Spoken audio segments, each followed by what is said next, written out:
तुमचं पुन्हा एकदा स्वागत। मंत्रिमंडळाचा शपथविधी झाल्यानंतर आता अधिवेशनाआधी चहापानाच्या कार्यक्रमाला सुरुवात झालेली आहे। आपण थेट जातोय या कार्यक्रमामध्ये।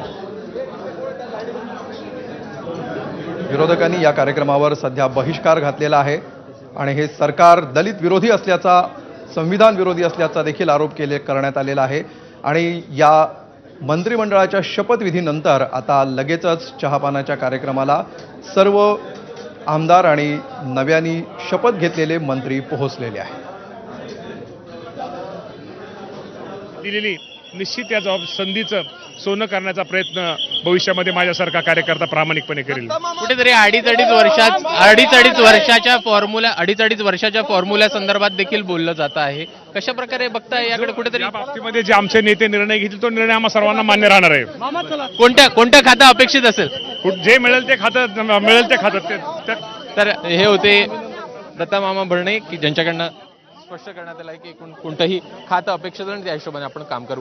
कॅमेरामॅन अरविंद वारगेचा काम करून जे विश्वासाने जबाबदारी दिलेली आहे त्या विश्वासावर सार्थ करून दाखवायचं। मित्र नरेंद्र बोंडेकरांची नाराजी काय आहे? मी शेवटी अतिशय निष्ठेने काम करणारा माणूस आहे। 28 वर्षापासून पक्षाचा काम करत आहे आणि भविष्यामध्ये ज्या आशानी अपेक्षा शिंदे साहेबांच्या माझ्याकडून आहे त्या अपेक्षा पूर्ण करण्याची मोठी जबाबदारी आहे, ते मी पार पाडेल। आणि आपलं स्थान जे जबाबदारी दिली त्यामध्ये उत्तम काम करून आपल्याला विश्वासाने जी जबाबदारी आहे ते त्यात पूर्णपणे 100 पैकी 100 गुण घेऊन पास व्हायचं। मी आपल्याला सांगतो की शिंदे साहेब 2-2.25 वर्ष मुख्यमंत्री राहिले आणि 2.25 वर्षाच्या मुख्यमंत्री म्हणून त्यांनी जो आपला स्थान निर्माण केला ते कोणीही पुसू शकणार नाही। त्यासाठी खूप मेहनत करावी लागेल। त्याच पद्धतीने जितके दिवस माणूस पदावर असला त्या किती दिवस पदावर आहे यापेक्षा त्या पदावरून काम कसं केलं त्याला जास्त महत्त्व असतो आणि तो महत्त्व मला माहीत आहे, तो मी पूर्ण करून दाखवणार आहे। नरेंद्र बोंडेकरांची काय नाराजी आहे? अभी जवाबदारी मिलने दीजिए, जिस विभाग की जवाबदारी मिलेंगी उस विभाग में और दूसरे विभाग में भी बहुत अच्छे से काम करना है। और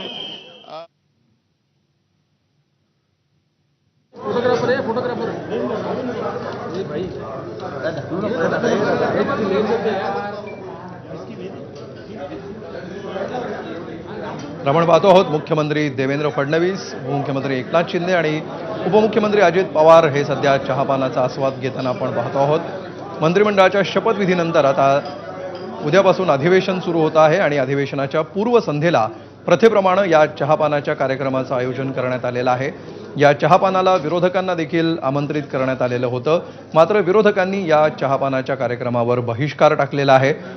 या शपथविधीच्या कार्यक्रमानंतर आता सर्व नव्याने शपथ घेतलेले मंत्री आणि त्याचप्रमाणे मुख्यमंत्री आणि दोन्ही उपमुख्यमंत्री हे चहापानाच्या कार्यक्रमाला सध्या उपस्थित आहेत आणि या चहापानाच्या कार्यक्रमानंतर आता उद्यापासून सुरू होणाऱ्या अधिवेशनाकडे संपूर्ण राज्याचं लक्ष असणार आहे।